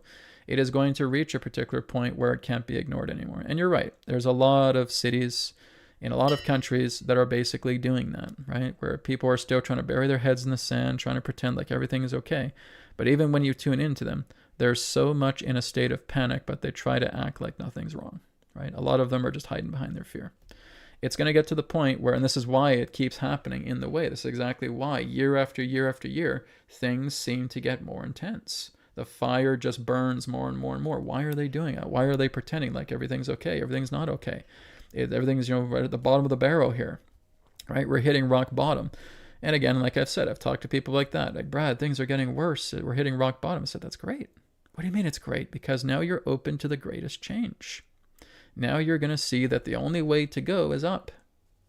Because once you're inside the pit, there's nowhere lower. You've hit the bedrock. You can't go past the bedrock, right? You've already hit rock bottom. And now you can work your way up. But you got to dust yourself off and know that you can do it. And you don't have to do it alone. There's others with you that can take you by the hand and help you and work with you. And you go together. Because that's what it is for unification. Unification is working together, okay? Maybe there's some people that are not doing it, but believe me that there are people who are. And those are the people that you should be seeking out rather than worrying about people who aren't doing it, right? Work with the people who are, whether they're in your area, whether they're online, wherever it may be. It's all part of unification. Unification is non-local as well as local, okay? So that's what I would suggest, is work together with that. That's the key. NP also says, lawsuits. Here, the justice system is corrupt to the bone. That is a dead end. No, it's not. Have you actually looked at a lot of the research of people who have actually collectively put together lawsuits together? They have actually made a big change. Because what they do is they get the media involved. What they do is they get social media involved. What they do is they get millions of people following, and it is going to invoke change. It's not even really about the lawsuit itself. The lawsuit is the caveat. And when you actually start talking about that and you say that I'm getting behind this and I'm suing the government and I'm suing this guy, and then people start hearing what you're doing, they're cheering you on. Not only are they cheering you on, they're supporting you. You start holding rallies, people start going to there. You start holding online groups, people start joining you there. They think you're a hero because you have done something like that. Again, when you look at it from the higher perspective, okay, it's just this little caveat, but what's the big deal? But really, when you look at it from the perspective of the people who see the nature of change and are getting behind you in that way, the word spreads. And now what you do is you create a collective. There is nothing in life that is insignificant. When you are bringing forward something just as simple as a lawsuit and you're getting people rallying behind you, guess what's happening, NP? You're creating powerful thought action.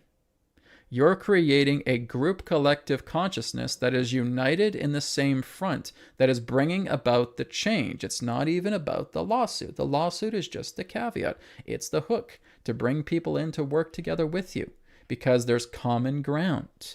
And now that you have a group collective consciousness that's big, there's thousands and thousands of people, and they're all united in the same feeling, that indicates change. That is going to bring change. And that's from one person. Now, let's imagine dozens of people doing that. And they're voicing their perspective and they're saying what they're doing. And now they get more people behind that. And now you have dozens and dozens or even hundreds of people that are doing the exact same thing. It's no more different than a great mass meditation. You're changing the groundwork. Do not say that this isn't going to do anything, that this is a dead end. No offense, but you're in error. This is a big thing. You have thousands of people rallying behind you because you're deciding to sue the government or you're deciding to sue a corporation.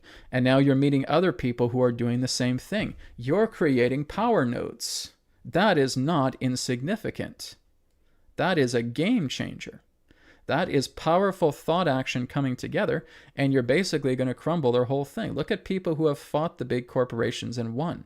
Why did they win? Because they had so many people behind them. You had a powerful node, and they have fought corporations, they have won. You guys familiar with a guy by the name of Dr. Sebi, who goes back into the late 1980s and was being sued by the city of New York because he was not properly licensed to bring medicine, to basically practice medicine, right? And so many people thought he was doomed. He was even in jail for a little bit of time. And then he came out, and then he had his court date. And basically instead of what the judge wanted is basically just to bring one particular person for each particular type of illness that he claimed to have healed. Instead of one person for each group, he brought about 11 people for each group. He had about 99 people in the court, all with documentation from doctors, verifying their wellness based on what he was able to do with his herbs. And the entire court, which was the big, gigantic corporate entity against him, lost because he succeeded. The judge voted in his favor, basically ruled that Dr. Sebi has proven that his methods work. So therefore, he is found not guilty, and he was freed. He defeated the system. So all this idea of thinking that there's a dead end is nothing more than your speculation.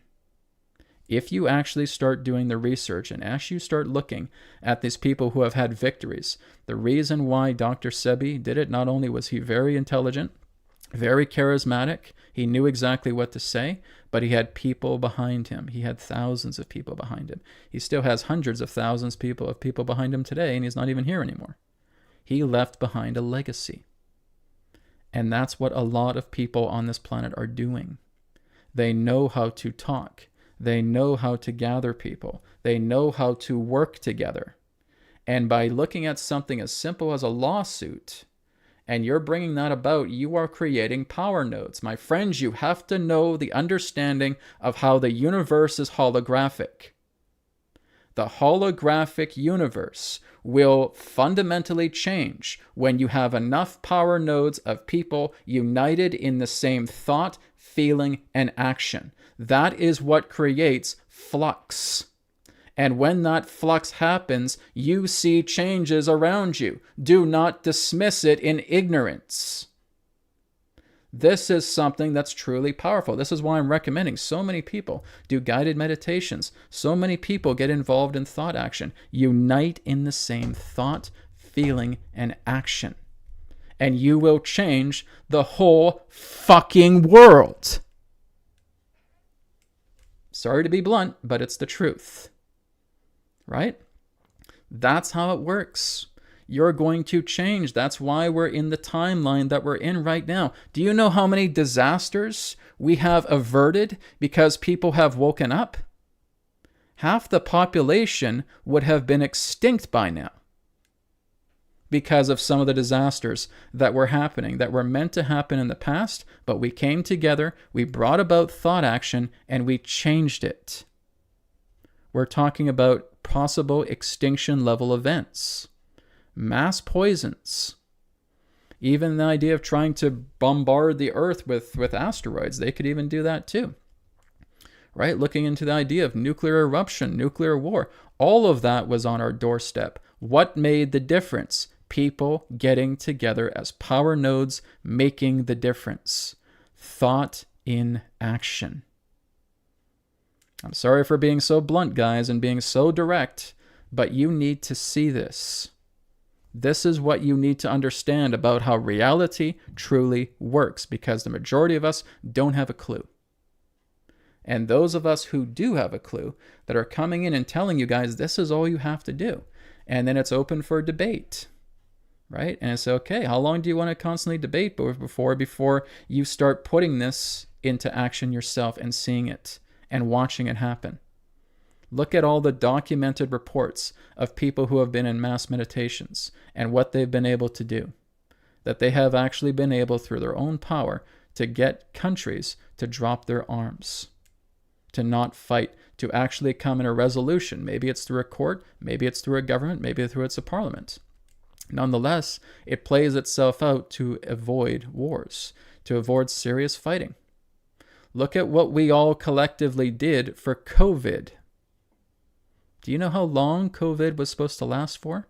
For the rest of your lives. And we changed it.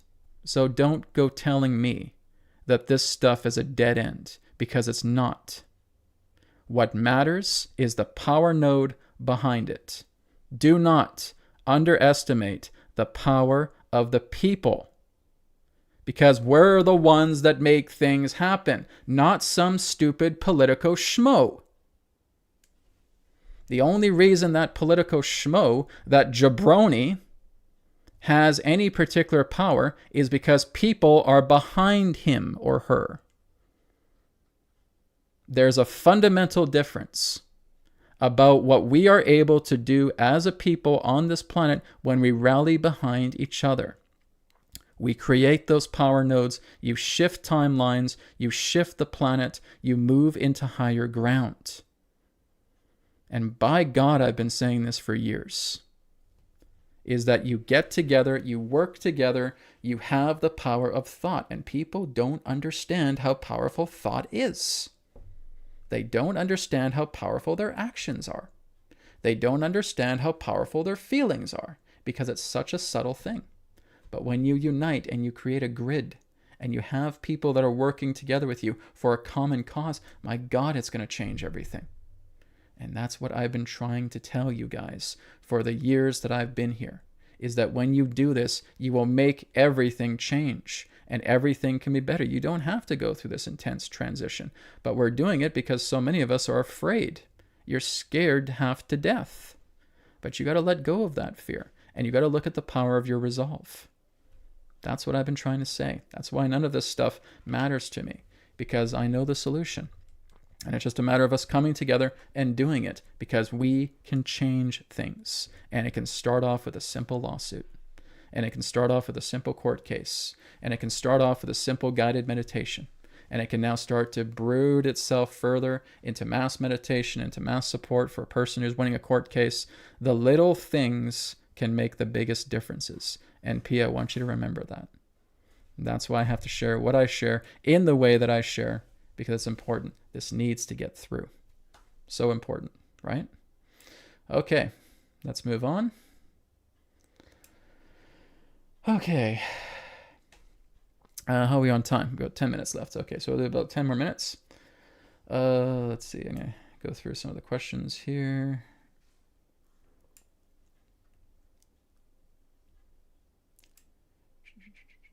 Let me see if I remember my spot here. Okay. So we gotta be careful of how some people on this chat are basically just already into the doom and gloom. They've already given up, right? They've already given up and saying, "No, Brad, this won't happen," right? It's a dead end for stuff, and corruption's gonna prevail, and we're not gonna go anywhere. Like, who are you talking for? You're talking for yourself, because what I'm seeing here, and the majority of people here that are in the chat are very much in support of working together. right? You need to look at yourself very deeply in the mirror and see why you decide to follow a path like that. Why you think corruption is in it. You think there's some unbeatable entity. They're not. As long as you play their games, they're unbeatable. As long as you learn to live above their games and even throw their games back in their face, they're quite beatable. Because what they are able to defeat are lone wolves. They're able to defeat people that have hardly any support with them at all. But if you have a lot of support, if you are working together, like I said, I have a lot of you guys. I got 73,000 subscribers here. That's powerful, right? But if it's just me in the dark, right, trying to think that I'm going to fight the big corporation on my own, I will fail miserably. But when you have the people involved, when you have thousands, tens of thousands, hundreds of thousands, millions of people working together with you, the beasts can fall. They can. Because you know why? That's what they're afraid of the most. When you unify your intention together with others, they don't stand a chance. Because they themselves are cowards. And they will only pick on the little weakling that's just by themselves who think that he or she can take them on. And they will pick that person apart. But when that person has unbridled support, they can't bully. It's like a kid in the schoolyard, right? There's the big bully, you know, he's standing like 6 feet tall, and this little kid's like 4'5". And this kid says, I got no chance against this bully. This bully's got muscles, and he's big, and he's mean. I don't have a chance against him. But then everybody in the schoolyard sees exactly what you're going through. And the next day that bully comes in and tries to pick a fight with you, now you got 30, 40, 50, 60 kids standing by you, crossing their arms looking at the bully. And the bully tries to still fight the kid, but now there's more kids moving in front of the kid, staring down the bully. The bully now starts to look around. Oh my God, there's 50, 60, 70 kids here. Retreat. That analogy is the nature of a corporation versus the people. Which means if you're that little 4'5" kid trying to do this all by yourself, trying to stand up against an enormous bully nearly twice your size, you will fail. But what happens? You rally other people who believe in you, who work with you, because they build rapport with you. And now you got 40, 50, 60, 70 kids standing up against this bully who can't do anything, and they retreat. That is an analogy of what is taking place on this planet right now. Some of you will not see it, and you will stay wallowing in your own sorrow and self-pity. But many of you will see it, and you will stand together as you work together as a unified front to stand up against the big corporate bully who can't bully you anymore.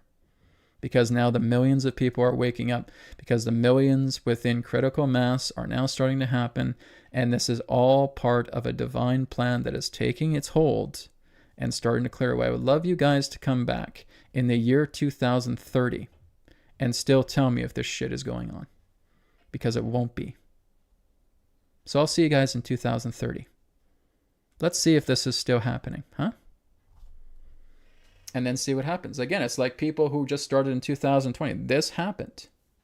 People were so completely enamored in thinking that COVID was going to last for the rest of their lives. Thinking that decades are going to pass and COVID is still going to be around. And I told people, no, this is probably only going to last a couple of years. Maybe 1 to 2 years, and it'll be done. Brad, you're friggin' nuts. You're fucking out of your mind, man. You think that COVID is just going to last a couple of years and that's it? Yeah, because it's going to fall apart because it's not the will of the people for it to remain. And I got so many angry people. I even had friends yelling at me because I was saying that. They thought that COVID was going to stick around, that this was the end of the world, that again, if there's any naysayers here in the chat thinking the same thing, that COVID was going to stick around for decades. And I said, nope, just give it about a year or two and it'll be done. Then what happened? Where are those people that were yelling and screaming at me saying that COVID is going to stick around and it's never going to end? I didn't hear any apologies. Not that I really need it, but nonetheless, That's the whole idea with these naysayers. They have no imagination, they have no empathy, and they cannot see the bigger picture because they're wallowing in their own self-misery. And it's the same thing when those drones were happening, where there are drones in Texas and there are drones going over the country, and people were predicting doom and gloom for that. And oh my God, we're going to have to get used to these drones. These drones are going to be sticking around for years and years. And I said, no, they'll be gone in about a month or two. No, brother, they're going to be here for years and years. And then they left. And what happened? Did I get those people to come back and say, Brad, sorry, you were right? No. And that's the whole idea. That's the nature of naysayers. They just wallow together in this state of pity, and they don't look at the big picture. And I'm telling you guys, I'm one of those guys that look at the big picture. I can see these things happening.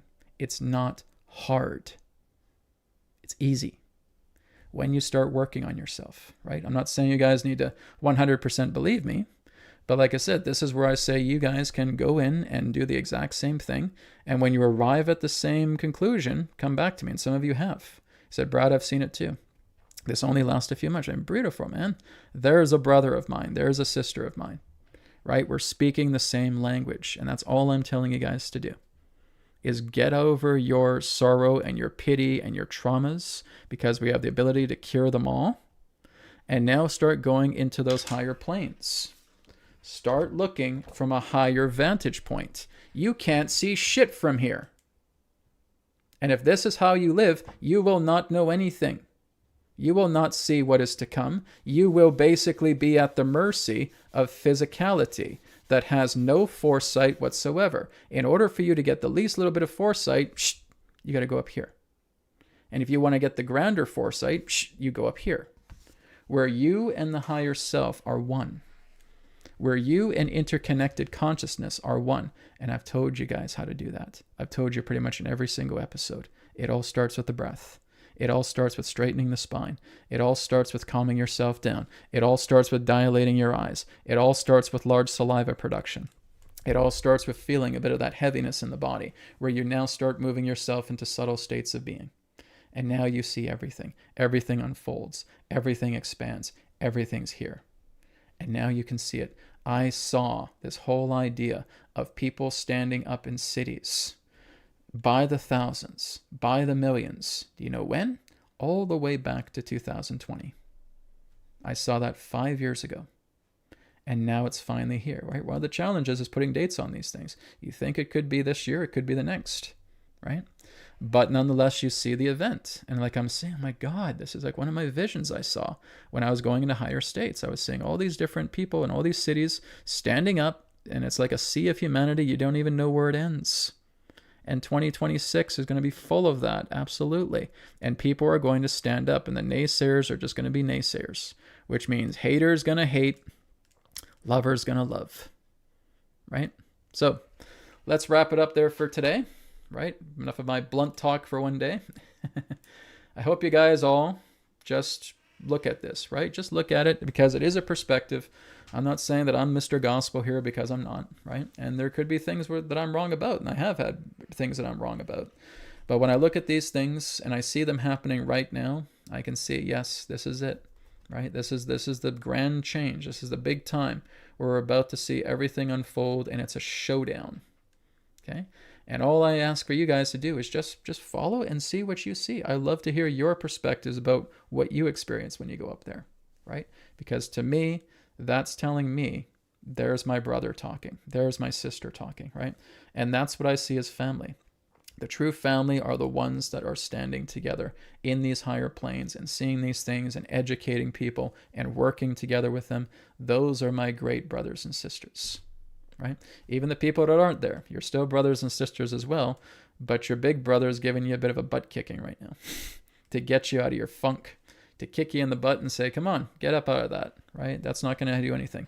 You're hurting yourself and you're hurting others with your negativity, with your aspects of being wallowing in sorrow and pity, because that's going to hurt others. You're bringing others down. Help to lift them up.